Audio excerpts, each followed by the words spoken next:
Students, I M A के Agarwal. Students, आज की वीडियो में केमिस्ट्री का सेकेंड चैप्टर जो चल रहा था वही कंटिन्यू है। बोर्स मॉडल आज हम एक्सप्लेन करेंगे आपको। बोर्स मॉडल की क्या ड्रॉबैक्स थे, बोर्स मॉडल क्या है, इसके मेरिट्स एंड डिमेरिट्स वगैरह सब एक्सप्लेन करेंगे। ठीक है स्टूडेंट्स, हमारा जो है यूट्यूब चैनल को आप जो है सब्सक्राइब कीजिए, जिससे कि जो भी वीडियो हम इस पर डालें वो आप तक पहुंच सके।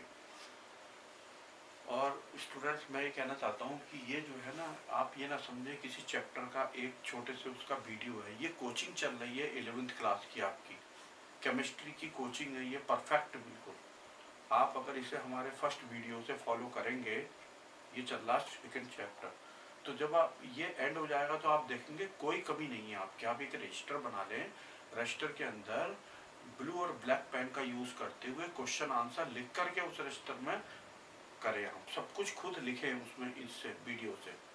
ठीक है, परफेक्ट नोट्स बनेंगे आपके सेकंड चैप्टर के। इसके बाद हम थर्ड चैप्टर आपको एक्सप्लेन करेंगे और फिर उसके बाद फर्स्ट चैप्टर करेंगे। ठीक है, सेकेंड, फिर थर्ड, फिर फर्स्ट, फिर फोर्थ पे जाएंगे उसके बाद। तो देखिए आप, explain Bohr's model of atom. Bohr's model of atom को एक्सप्लेन करना है। व्हाट वर द सक्सेसेस, इसके मेरिट्स क्या थे, एंड बोर्स मॉडल के, और फिर what were the failure, demerits इसके क्या थे बोर्ड मॉडल के। डिमेरिट्स कह दो, ड्रॉबैक्स कह दो, फेलियर कह दो, एक ही बात है, सब सिनोनिम्स है एक दूसरे के। अच्छा, ये जैसे हमने आपको बताया था, जो very very very important question होगा 99% एग्जाम में आने वाला, उस पर हम एटम बम लिखा करेंगे। ये एटम बम क्वेश्चन है।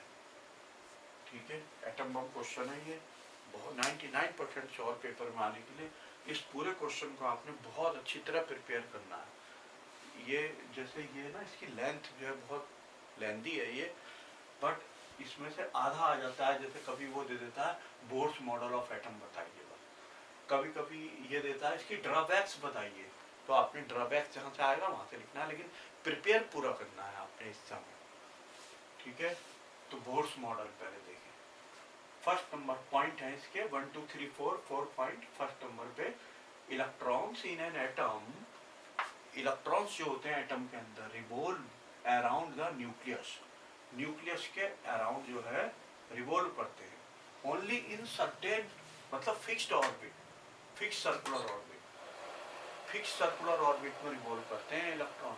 जैसे थॉमसन ने तो ये बताया था कि वो क्या करते हैं, रिवॉल्व करते हैं। ये नहीं बताया था उन्हें फिक्स्ड ऑर्बिट में रिवॉल्व करते हैं। इसने कहा कि नहीं, सर्टेन फिक्स्ड ऑर्बिट में मतलब रिवॉल्व करते हैं।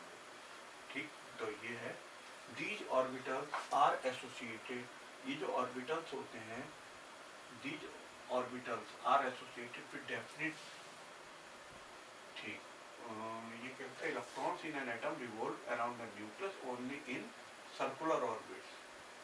ठीक, दीज ऑर्बिट्स, ये जो ऑर्बिट होती हैं, ये जो ऑर्बिट होती हैं, आर एसोसिएटेड, एसोसिएट रहती हैं विद डेफिनिट एनर्जीज, मतलब ये कहना चाहिए ये जो ऑर्बिट होती है, ठीक, एटम के अंदर, जैसे ये न्यूक्लियस और ये ऑर्बिट हो गई, ठीक है ना, तो इनकी जो एनर्जी होती है वो फिक्स होती है, डेफिनिट एनर्जी एसोसिएटेड होती है इनके साथ, ये कहना चाहता है वो। ठीक है, these orbits are associated with definite energies which are called energy shells, जिनको हम जो है एनर्जी सेल्स कहते हैं। इन्हीं को ऑर्बिट को, इनका ऑर्बिट का नाम क्या दिया जाता है, एनर्जी सेल्स कहते हैं, या एनर्जी लेवल, इसीलिए हम इन्हें एनर्जी लेवल कहते हैं। कि एक एनर्जी लेवल से दूसरे में गया, मतलब वो एनर्जी लेवल एक ऑर्बिट की फिक्स होती है बिल्कुल। ठीक है, एनर्जी एक ऑर्बिट की फिक्स होती है, एक से दूसरे में गया तो एक एनर्जी लेवल से दूसरे में गया। ठीक है, चूंकि एक ऑर्बिट की एनर्जी फिक्स होती है इसीलिए उसे हमने एनर्जी लेवल कहा। ठीक है, दीज आर नंबर्ड एज, इनको ना ऑर्बिट को हम 1 2 3 4 करके नंबर देते हैं, न्यूक्लियस को छोड़ करके उसके बाहर वाले 1 2 3 4 एंड सो ऑन ऐसे दे देते हैं। एक नंबर किसको देते हैं, जो न्यूक्लियस के निकट होता है बिल्कुल एकदम, उसे 1 नंबर। These are represented as K L M N. K L M N से इसे रिप्रेजेंट करते हैं। जैसे न्यूक्लियस को छोड़ दो, इसके बाद वाला K L M and so on ऐसे करके इनफाइनाइट ऑर्बिट होती है ये किसी भी एटम के अंदर। नंबर ऑफ ऑर्बिट्स जो होते हैं ये इनफाइनाइट। विचार कर रहे हैं, these are represented at this हो गया, ठीक है। फॉर सर्कुलर ऑर्बिट के लिए जो सेंटीपिटल फोर्स होता है, भाई एक बार बताओ, कोई भी बॉडी जब सर्कुलर मोशन करती है, कोई भी बॉडी सर्कुलर मोशन करती है, जैसे फिजिक्स में शायद आपने अभी ये करा ना हो, पढ़ा ना हो, कोई भी बॉडी जब ना सर्कुलर मोशन करती है इस टाइप से करके गोल गोल घूमती है, ठीक है, सर्कुलर मोशन, तो उसे सर्कुलर मोशन करने के लिए सेंट्रीपिटल फोर्स की जरूरत होती है। एक फोर्स होता है सेंट्रीपिटल फोर्स।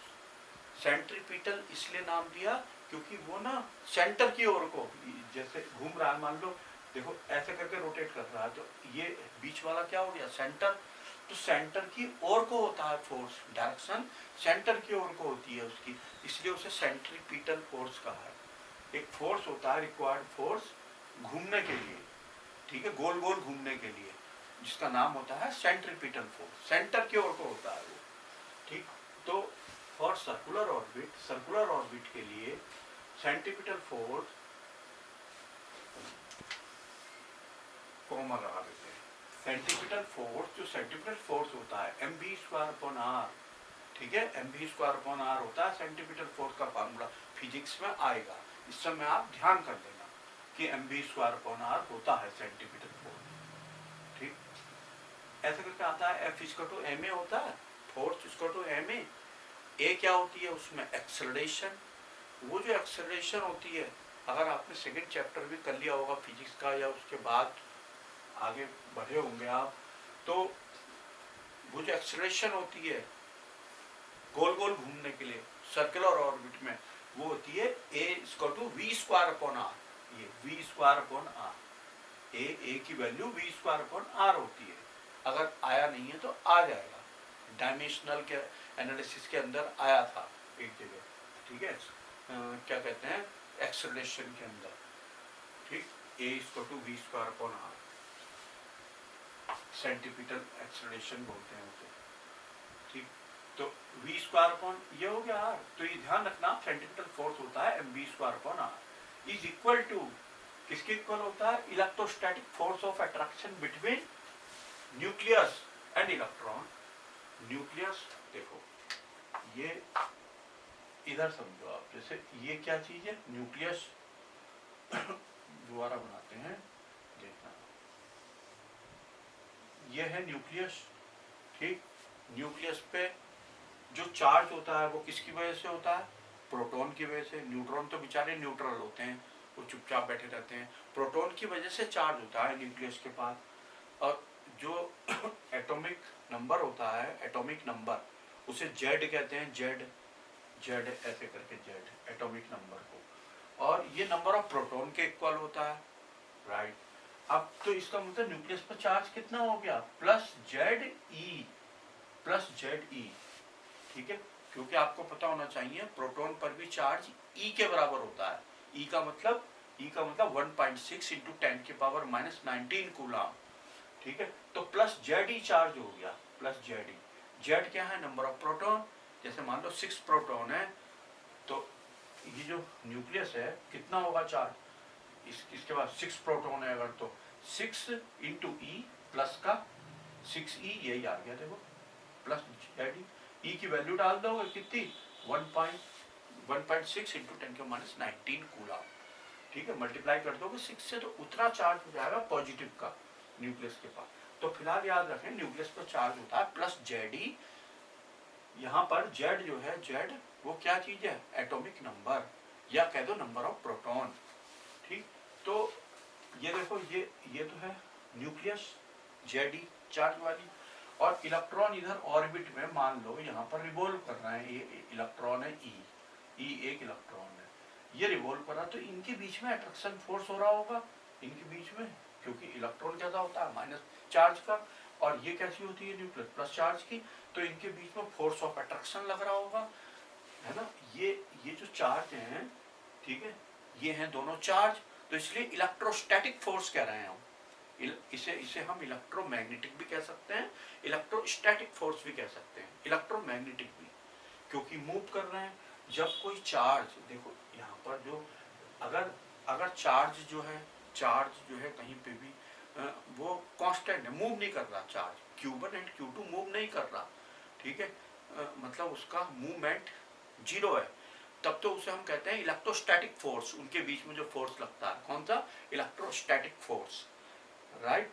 और जब वो चार्ज मूव करने लगते हैं, जब वो चार्ज भी मूव करने लगते हैं, डिस्टेंस तो आ रहा है उनके बीच की, बट वो मूव कर रहे हैं, तो जो मूव करते हैं तो हम उसे इलेक्ट्रोमैग्नेटिक फोर्स बोलने लगते हैं, उस फोर्स को इलेक्ट्रोमैग्नेटिक फोर्स, ठीक है, मूव करते हैं। तो और जब जो मूव करते हैं इलेक्ट्रोमैग्नेटिक जो होते हैं उसको हम इलेक्ट्रोस्टैटिक भी कह सकते हैं, क्योंकि भी अंडरस्टूड है वेलोसिटी जीरो भी हो सकती है, चार्ज तो है ही है ना, चार्ज तो है ही है, वेलोसिटी तो जीरो भी हो सकती है।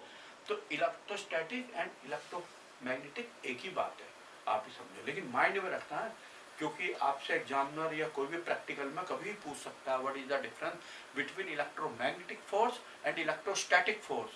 तो इलेक्ट्रोस्टैटिक क्या है, वही चार्ज बॉडीज के बीच में जब मूवमेंट जीरो हो और जब मूवमेंट कर रहे हैं वो, है ना, पार्टिकल, चार्ज पार्टिकल मूवमेंट कर रहे हैं, तो इलेक्ट्रोस्टैटिक फोर्स को ही इलेक्ट्रोमैग्नेटिक फोर्स बोलने लगेंगे आप, ठीक हो गया। तो जो फोर्स होगा इनके बीच में हमने आपको बताया भी था, F = 1/4 pi epsilon not Q1 Q2 upon R², ये फार्मूला होता है। F = 1/4 pi epsilon not Q1 Q2 upon R²। Q1 जो है ये है न्यूक्लियस यानी प्लस Ze, इसकी जगह लिख देंगे, Q2 की जगह इलेक्ट्रॉन E लिख देंगे, ये देखो ये लिखा है Ze E upon R², 1/4 pi epsilon not. ये जो 1/4 पाई एप्सिलॉन नॉट होता है, इस पर मत जाना आप, ये सब चीज़ हम आपको बता चुके हैं। इसमें इसकी वैल्यू 9 × 10⁹ होती है, ये कांस्टेंट होता है पूरा, जिसको 9 × 10⁹ न्यूटन मीटर स्क्वायर पर कूलम स्क्वायर इसकी यूनिट होती है, न्यूटन मीटर स्क्वायर पर कूलम स्क्वायर यूनिट होती है, ठीक है। तो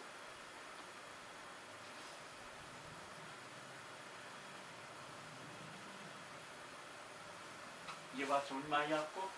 तो क्या होता है जब ना इलेक्ट्रॉन रोटेट कर रहा होता है ऑर्बिट में अपनी, तो रोटेट करते समय जो फोर्स ऑफ अट्रैक्शन होता है, फोर्स ऑफ अट्रैक्शन लगता है, उसी से समझ लो सेंट्रीपिटल फोर्स आता है। सेंट्रीपिटल फोर्स भाई कोई भी चीज अगर आप भी मान लो कहीं गोल गोल घूम रहे हो, तो आप समझ लेना सेंट्रीपिटल फोर्स की जरूरत पड़ेगी आपको गोल गोल घूमने के लिए, ठीक है ना। आप गोल गोल घूमोगे, आपको थोड़ी देर में चक्कर आने लगेंगे, ये वो, या आप एक काम कर सकते हो, आपने एक खंबा वो कर दिया खड़ा बीच में, और उससे एक रस्सी जो है पकड़ ली, बांध के पकड़ ली रस्सी, और फिर उसके थ्रू आप गोल गोल घूम रहे हो। फंदा जो है रस्सी का आपने वो ढीला कर दिया, तो वो फंदा भी घूमता रहेगा, तो आप ऐसे घूमते रहोगे। तो जो वो जो स्ट्रिंग होगी, रस्सी होगी, उसमें जो टेंशन होगी, टेंशन उससे जो है आपको सेंट्रीपिटल फोर्स वो होगा प्रोवाइड, ठीक है। तो यहाँ पर गोल गोल घूम रहा है इलेक्ट्रॉन, तो यहाँ पर ये जो सेंट्रीपिटल फोर्स है ये कहाँ से आया, ये आया इलेक्ट्रोस्टैटिक फोर्स से, कह दो इलेक्ट्रोस्टैटिक फोर्स या इलेक्ट्रोमैग्नेटिक फोर्स ऑफ अट्रैक्शन में, ठीक है। इलेक्ट्रोमैग्नेटिक फोर्स जो था ये फोर्स ऑफ अट्रैक्शन जैसे बोलते हैं, और ये इससे आया। क्लियर हो गई बात। आर जो है रेडियस ऑफ ऑर्बिट है, ये होता है, ये आपने ध्यान रखना है, ठीक। सेकेंड नंबर देखें, only those orbitals are permitted, वो कहता है ओनली वही ऑर्बिटल मतलब वही orbitals, only those orbits are permitted, इसे ऑर्बिट कर देते हैं,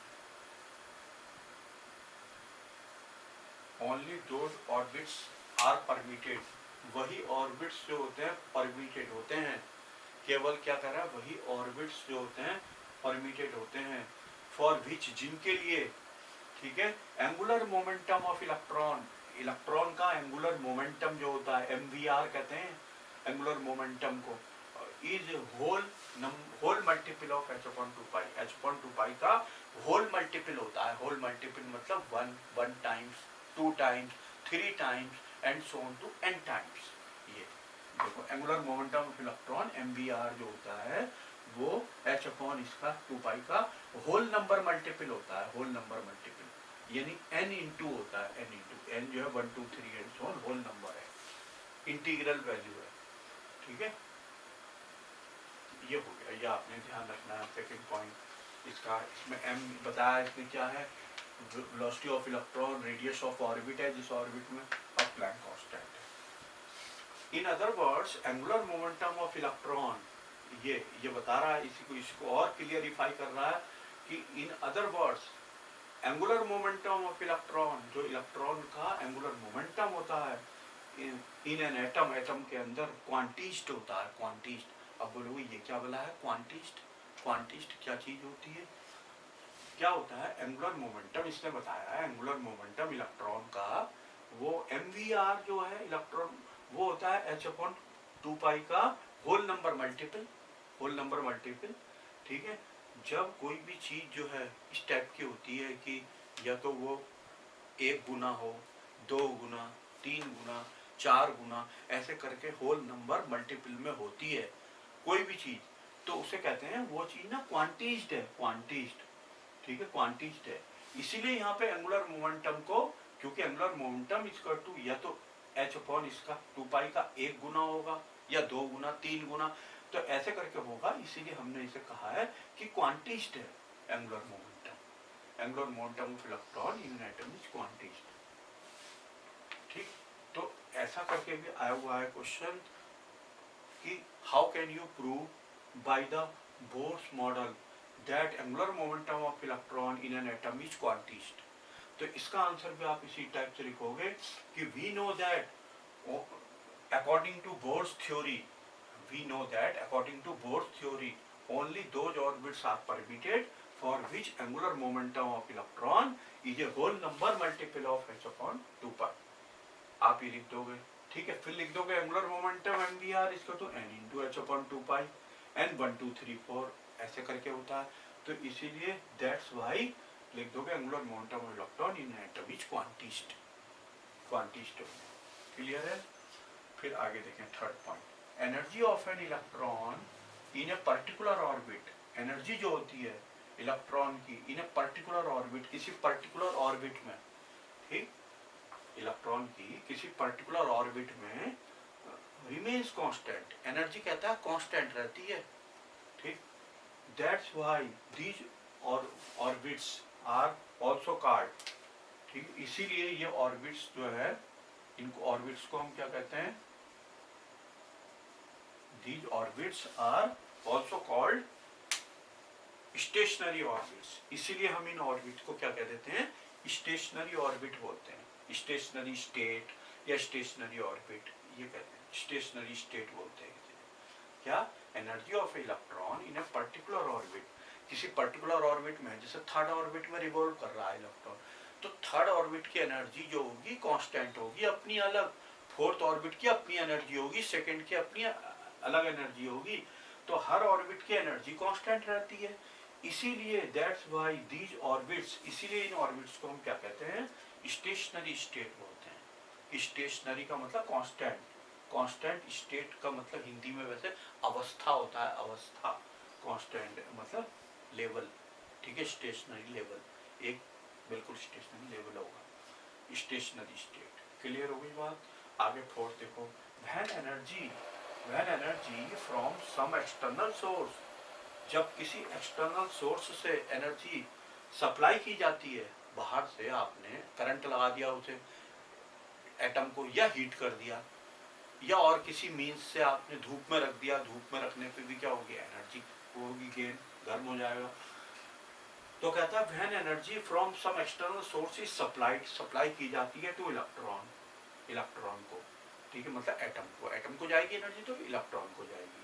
तो it may jump to higher energy level, तो ये क्या कर जाएगा, जंप कर जाएगा कहाँ को, हायर एनर्जी लेवल में, नीचे वाले से ऊपर वाले में चला जाएगा। जैसे हाइड्रोजन के अंदर एक इलेक्ट्रॉन होता है बस, और फर्स्ट ऑर्बिट में होता है, जब आप उसे हीट करोगे तो वो सेकेंड थर्ड फोर्थ कहीं भी चला जाएगा। इस बात पर डिपेंड करता है कितनी एनर्जी उसने गेन करी, मतलब कितनी एनर्जी आपने सप्लाई करी, कितनी उसने गेन करी, उतना ही वो ऊपर जाता जाएगा।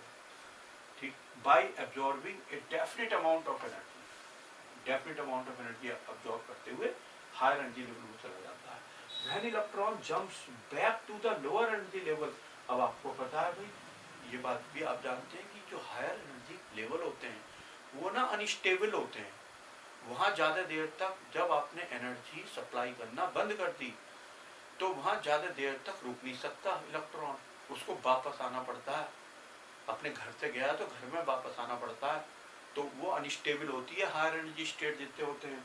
तो जब वो ना हायर से लोअर में आता है, एनर्जी स्टेट में आता है या एनर्जी लेवल में आता है, ऑर्बिट में आता है, कुछ भी कह तो सब एक ही बात है, ऑर्बिट होती है ऑर्बिट, ठीक है, उन्हीं का नाम क्या होता है एनर्जी लेवल्स, उन्हीं का नाम होता है एनर्जी स्टेट, सब एक ही बात है ये, ठीक, उन्हीं का नाम सेल है, सेल, ठीक।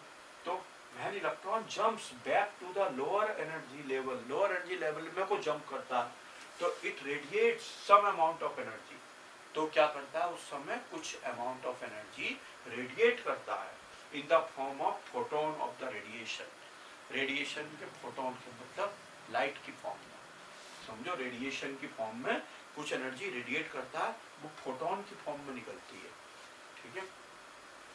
फोटोन की एनर्जी आपको पता होगी एच न्यू होती है, एच न्यू, न्यू फ्रीक्वेंसी होती है, इसीलिए हमने एनर्जी की जगह एच न्यू लिखा है, क्योंकि फोटोन निकलते हैं उस समय, वो इलेक्ट्रॉन जो हायर से लोअर में आता है फोटोन निकालता हुआ आता है, ठीक है, फोटोन की एनर्जी एच न्यू होती है। तो क्या होता है, ये एनर्जी का चेंज है जब वो हायर से लोअर में आ रहा है, तो E F delta E equal to E F minus E I, E F तो फाइनल की एनर्जी है, जैसे मान लो फोर्थ में था, फोर्थ से फर्स्ट में आया तो फोर्थ की एनर्जी को यहाँ इस समय ई एफ को सफिक्स में जो एफ लिखा है, एफ का मतलब फाइनल, तो ई फोर लिख देंगे यहाँ, ई फोर कि फोर्थ से आ रहा है फर्स्ट में, यहाँ लिख देंगे ई वन, ये आई है, आई का मतलब इनिशियल, ठीक है, आई बात समझ।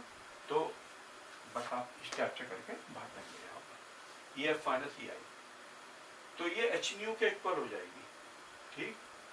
यहाँ बता रहा है देखो ये E I energy of the lower energy level है, ये energy of the lower energy level, और ई एफ क्या है, ये है energy of the higher energy level, higher energy वाला जो है, ठीक है, उसको इसने ई एफ कहा है, ई एफ से ई आई में आया वो, या कह दो ई टू से ई वन में आया, ठीक है, ई थ्री से ई वन में आया, या ई थ्री से ई टू में आया, ऐसे करके। तो जो एनर्जी का चेंज हुआ एच न्यू हो गया, न्यू इक्वल टू कितना हो गया, दिस अपॉन एच हो गया, एच प्लैंक कांस्टेंट है, न्यू जो है फ्रीक्वेंसी ऑफ रेडिएशन है, emitted radiation, radiation emitted, clear है। ये फॉर्मूला आपने delta E equal to H nu ध्यान रखना है।